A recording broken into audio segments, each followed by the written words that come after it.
Ladies and gentlemen, welcome to Chanel Jasmine, the best novel Chanel for romantic stories. Hai guys, selamat datang di channel Jasmine, channel terbaik untuk menyimak novel-novel romantis. Mohon dukung channel ini dengan subscribe, like dan share video-video yang ada di channel ini. Terima kasih. Kaisar Agung Seni Bela Diri, bab 669, asal-usul bintang waktu. Luo Xiu juga tidak tahu berapa lama bintang waktu akan tetap terbuka. Berdasarkan catatan sebelumnya, bintang waktu pernah muncul 2 kali.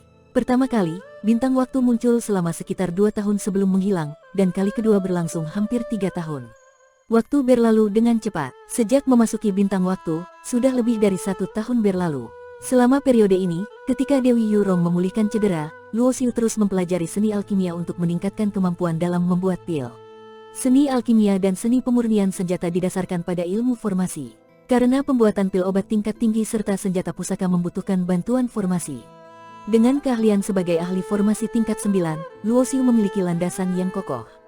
Pemahamannya terhadap seni alkimia berkembang pesat. Ketika Dewi Yurong selesai memulihkan diri, Luo Xiu sudah mampu membuat pil tingkat 9 dengan tingkat keberhasilan lebih dari 70%. Sebelumnya, tingkat keberhasilannya hampir 100%. Namun, ketika mencapai level pil tingkat 9, sangat sulit untuk mempertahankan keberhasilan 100%. Konon, bahkan ahli alkimia tingkat kaisar yang melampaui tingkat 9 hanya memiliki tingkat keberhasilan sekitar 50%. Apakah kamu sedang membuat pil? Dewi Yurong melangkah keluar dari tempat ia memulihkan diri, wajahnya yang sebelumnya pucat kini sudah mulai memerah. Ia melihat Luo Xiu sedang membuat pil, dan tampak sedikit terkejut. Sebab, energi seseorang terbatas. Apalagi, semakin tinggi tingkat kultivasi, semakin sulit pula untuk meningkatkan kekuatan. Ambil contoh tingkat Dewa Raja. Banyak orang yang membutuhkan waktu jutaan tahun untuk maju dari tahap awal ke tahap menengah, apalagi mencapai puncaknya atau bahkan setengah langkah menuju Kaisar Dewa. Itu adalah pencapaian yang sangat sulit dan hanya bisa dilakukan oleh bakat luar biasa. Namun, pria bernama Ye Haoran ini bukan hanya ahli formasi yang hebat, tetapi juga memiliki kekuatan bertarung yang luar biasa. Bahkan, ia mampu membuat pil.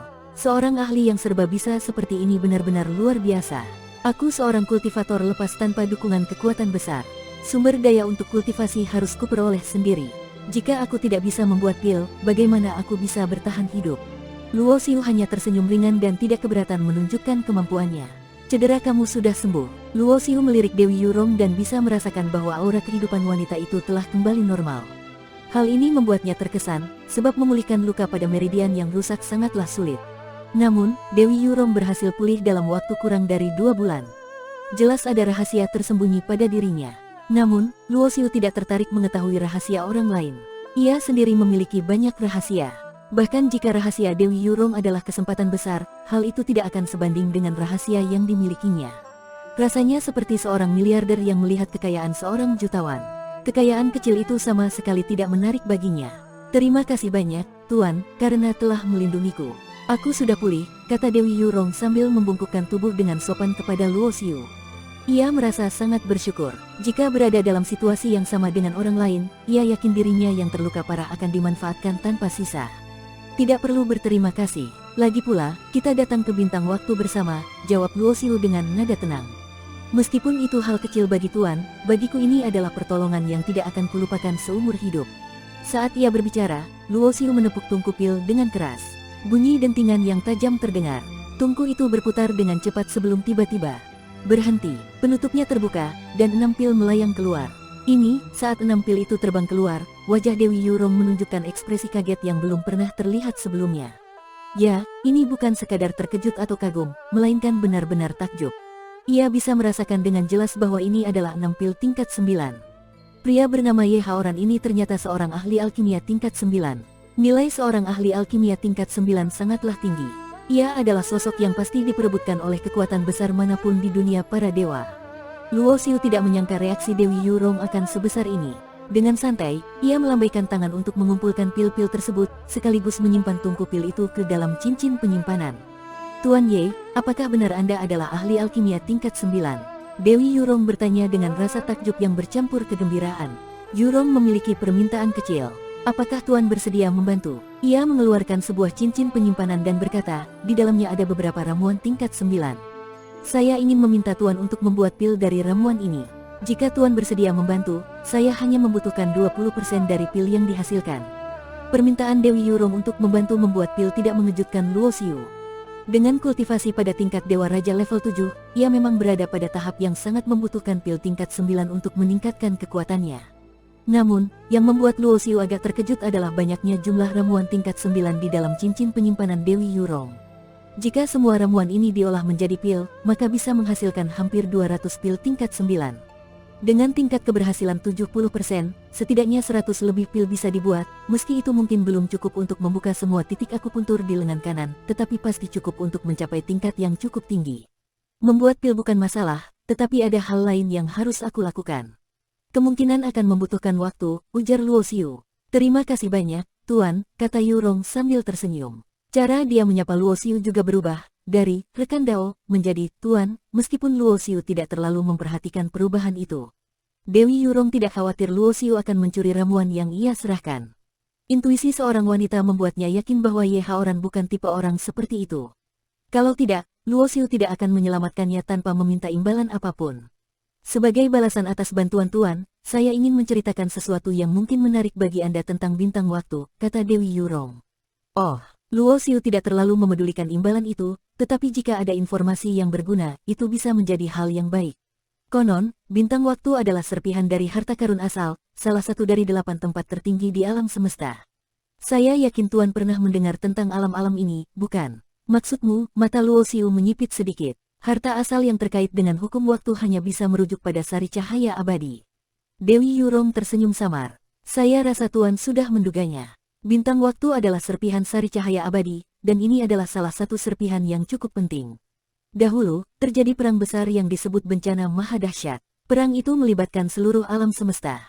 Para makhluk kuat bertempur habis-habisan, menghancurkan bintang-bintang dan planet-planet. Dalam perang itu, sari cahaya abadi pecah. Ada serpihan yang sangat kecil, tetapi ada juga serpihan besar yang masih mengandung hukum waktu yang lebih lengkap.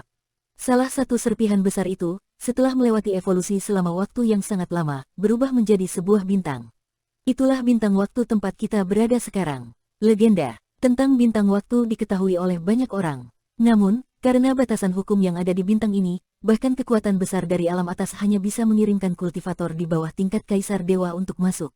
Para jenius dari kekuatan besar ini sebenarnya datang ke sini untuk mencari serpihan sari cahaya abadi. Namun, hingga kini, tidak ada yang berhasil menemukannya. Dewi Yurong menarik napas panjang, seolah-olah telah membuat keputusan besar. Ia menatap Luo Xiu dan berkata, saya tahu di mana serpihan sari cahaya abadi itu berada. Jika Tuan tidak keberatan, saya ingin mengundang Anda untuk mencarinya bersama. Kamu tahu, Luo Xiu terkejut. Awalnya ia mengira Dewi Yurong hanyalah kultivator biasa. Namun, ternyata ia mengetahui rahasia besar seperti ini. Kekuatan besar dari alam atas pun tidak tahu lokasi pasti serpihan sari cahaya abadi. Informasi ini sangat bernilai. Dewi Yurong mengangguk. Sebenarnya, nama keluarga saya adalah Qi. Saya adalah putri dari kepala keluarga Qi di alam bintang dewa. Ayah saya pernah menemukan petunjuk tentang serpihan sari cahaya abadi secara kebetulan. Namun, petunjuk itu memicu konflik dalam keluarga kami. Kini, kepala keluarga adalah paman saya. Yurong tidak ingin membahas masalah keluarganya lebih jauh. Ia hanya menjelaskan secara singkat alasan mengapa ia dikejar oleh Qi Suang-Suang. Seberapa banyak kamu tahu tentang serpihan sari cahaya abadi? Tanya Luo Xiu. Konon, sari cahaya abadi mengandung hukum waktu yang lengkap, sehingga disebut harta asal. Namun, bahkan jika hukum asal waktu telah dikultivasi hingga tingkat ke-10, itu belum dianggap sebagai hukum yang sepenuhnya lengkap. Hukum ini melampaui tingkat ke-10 dan setara dengan aturan alam semesta itu sendiri. Hukum waktu memiliki 3 elemen asal, masa lalu, masa kini, dan masa depan. Ketiganya masing-masing mewakili kemampuan besar percepatan waktu, penghentian waktu, dan perlambatan waktu, jelas Qi Yurong. Konon, serpihan terbesar sari cahaya abadi saat ini berada di alam cahaya abadi. Kemunculan bintang waktu kali ini kemungkinan akan membuat mereka mengirimkan orang untuk mengumpulkan serpihan. Setelah mendengar penjelasan Qi Yurong, Luo Xiu mengernyit. Jika bintang waktu adalah serpihan besar sari cahaya abadi, bagaimana dengan serpihan kecil yang sebelumnya ia temukan dan gabungkan? Hukum waktu yang ia temukan mencakup 3 elemen asal, perlambatan, percepatan, dan penghentian waktu. Setelah menggabungkan serpihan kecil itu, waktu di dalam ruang pribadinya dapat diperlambat dengan rasio pukul 1:11. Jelas, serpihan itu mengandung kemampuan perlambatan waktu. Selain itu, Luo Xiu sudah memahami hukum waktu hingga tingkat tertentu. Namun, ia tidak banyak mendalami percepatan waktu. Dari sini, ia menyimpulkan bahwa serpihan yang ia miliki sebelumnya mengandung dua elemen asal. Mungkin serpihan yang aku dapatkan hanyalah serpihan kecil. Di bintang waktu ini, seharusnya ada serpihan yang lebih besar, pikir Luo Xiu. Mata Luo Xiu mulai bersinar. Di antara 4 hukum utama, hukum waktu disebut yang paling misterius. Tanpa serpihan sari cahaya abadi, ia merasa sulit memahami rahasia mendalam hukum waktu.